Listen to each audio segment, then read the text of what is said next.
Welcome and welcome back to the Webby O'Neill channel. Thanks for joining us and getting involved in the chat and another video. Latest Manchester United news roundup including Mason Mount, third bid rejected by Chelsea, Inter's goalkeeper Onana, and plus there's some latest news on Mason Greenwood. Is he set to leave Manchester United? Stick with us with that one. Get involved in the comments and don't forget to smash that like button, Reds. First of all, let's stick with Mason Mount. What first thoughts on that bid? Well, third bid rejected. I'm not surprised really the way Chelsea are doing the business in the last month.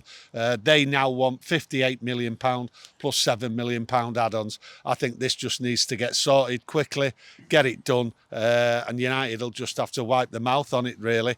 Yes, they're pushing it, Chelsea, but United, they've already agreed terms and that with Mason Mount. So I don't see really why they shouldn't just pay it. Yes, it might be a bit of a kick in the teeth for some people in United that they're being had over. But this is the way of the world as I see it. Yeah, don't get me wrong. You know yourself and people out there, United always pay like a Man United tax on players. Yeah, that's true. I'm a bit sick of Man United keep on getting bent over with transfer fees like we've seen, especially over the last few recent years.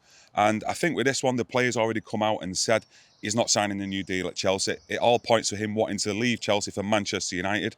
So why should Manchester United and just go in and pay what Chelsea demand? Yeah, it seems a bit strange with 12 months left on his contract. Yeah. And I agree with you. It may be the Man United tax, but I look at it with Chelsea. Chelsea have got the business done. They know about the money. That's where they come from in America, Todd Bowley and all that. And they've done the business. They put the price out, and now everyone can see you don't mess with Chelsea. And that's the way Chelsea hard nose, and they're doing the business, whereas United seems to be getting taxed, getting a kick up the bum. And that's the way it's always been with Man United, unfortunately. Yeah, don't get me wrong, Todd Bowler's been the brunt of everyone's jokes, hasn't he, over the past 12 months. But it looks like there might be a bit of a method to the madness, so to speak. And, you know, it looks like he's getting business done at Chelsea, especially getting players out. So it'll be interesting to see how they do over the next 12 to 18 months. But with Mason Mount, again, though, do you expect Manchester United still to negotiate? Because some reports were saying this week that, you know, it'd be the third and final bid. So have Chelsea just called Manchester United's bluff? Well, Chelsea have turned around £58 million plus £7 million add-on. That's what we want. So it's up to United now. So really, by Monday, they should have gone back in and said, right, this is what we're paying, and end of. Listen, Todd Bowley, I criticised when he came in as a scattergun approach, but he seems to be doing the business. And United, he's playing hardball. There's no messing about here. Just pay the money if you really want the player. Yeah, no, I totally agree there. I wouldn't expect any owner, especially if Man United get took over by Sheikh Yazim or Sir Jim Ratcliffe, to get it right in the first 12 months, 2 years. You know, they need time to settle in and, you know, give their business plan and make it effective on the pitch as well. But with Mason Mount and Erik ten Hag, it seems a player that he really wants at Manchester United, because I don't see any alternatives out there. There's no mention of any other midfield players that Manchester United would be interested for, and it looks like Mason Mount is his #1 target. So I expect Manchester United to go back in with another bid. Do you? I expect him to go back in with the bid, and I expect it to be done by Monday, to be honest. This has dragged on and on and on, and you can clearly see the stance from Chelsea is adamant. Pay the money, and that's it. Yeah, I'm sure we'll get some latest news in the next 7 days or so, and I expect a fourth bid to go in, and let's hope that deal can actually get done and Mason Mount can be in the United colours ready for the pre-season tour, or at least the pre-season friendlies. Going on to goalkeeping situation, it looks highly likely now that David De Gea will leave Manchester United. Too many reports now coming out about the Inter goalkeeper Onana joining Manchester United. His agent was speaking to the United reps this week. So what's your thoughts on all this? Listen, we're going to need a goalkeeper, and I've got to be brutally honest here.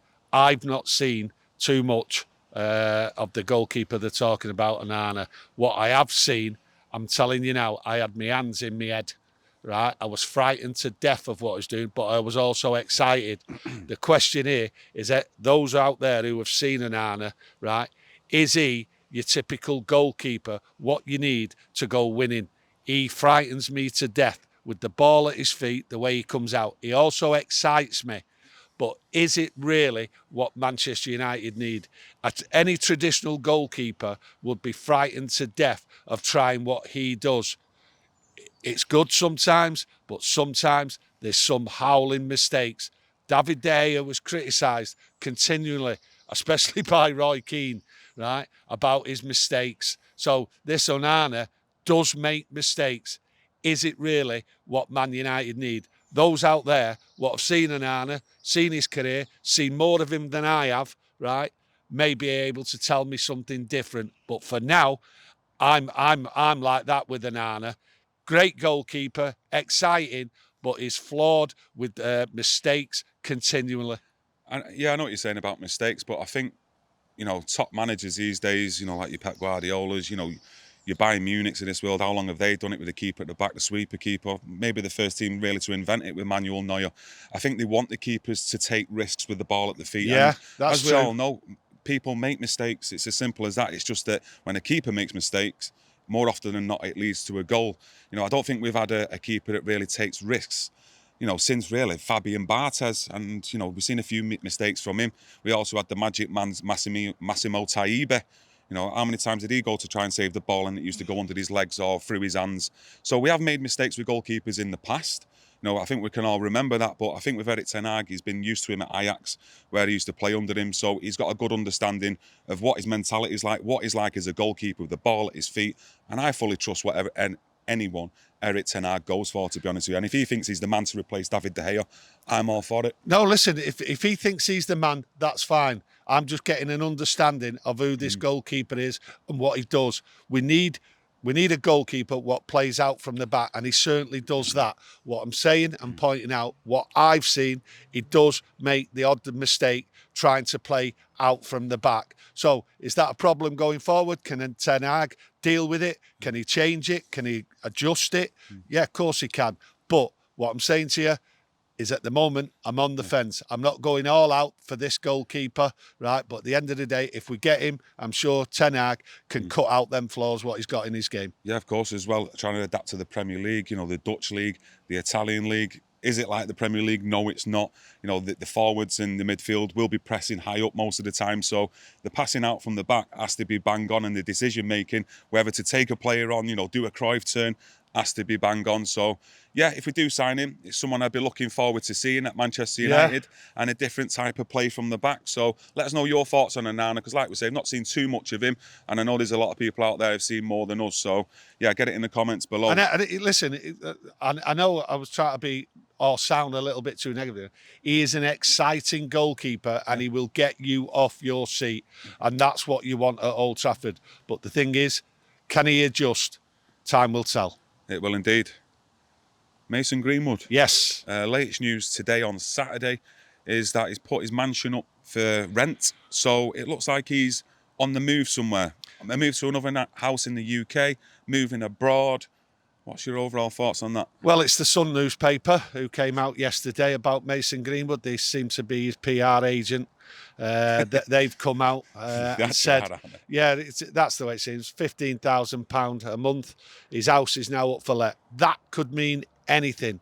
I'm not saying he's going to be leaving Man United. Listen, his girlfriend's pregnant. I think he might be getting married, according to reports. It's a bachelor house. He's had that for quite a number of years. He might just want to move. But reports are out there speculating that he's on the move from Manchester United. I don't know that. I just know that Mason Greenwood is making moves, and we're putting pressure on United like he did yesterday, showing that he's out in a public space playing football. He wants to get back to football. This might be just another PR exercise saying, I'm on the move, and putting pressure on Manchester United. So to me, I think it's just the Sun newspaper making news, doing what they normally do, and causing a little bit of a stir. So I'm not really taking too much into it, but we will keep an eye on it. Yeah, some really interesting talking points on today's video. Get involved in the comments below with your opinions on Mason Mount. Do you expect a fourth bid from Manchester United? Inter's Onana, do you see him as a long-term successor to David De Gea? And also Mason Greenwood. Smash a like on today's video if you've enjoyed it. Press that notification bell, and please think about subscribing if you've not already done so. Enjoy the rest of your weekend, and we'll be back on Monday. Thank you.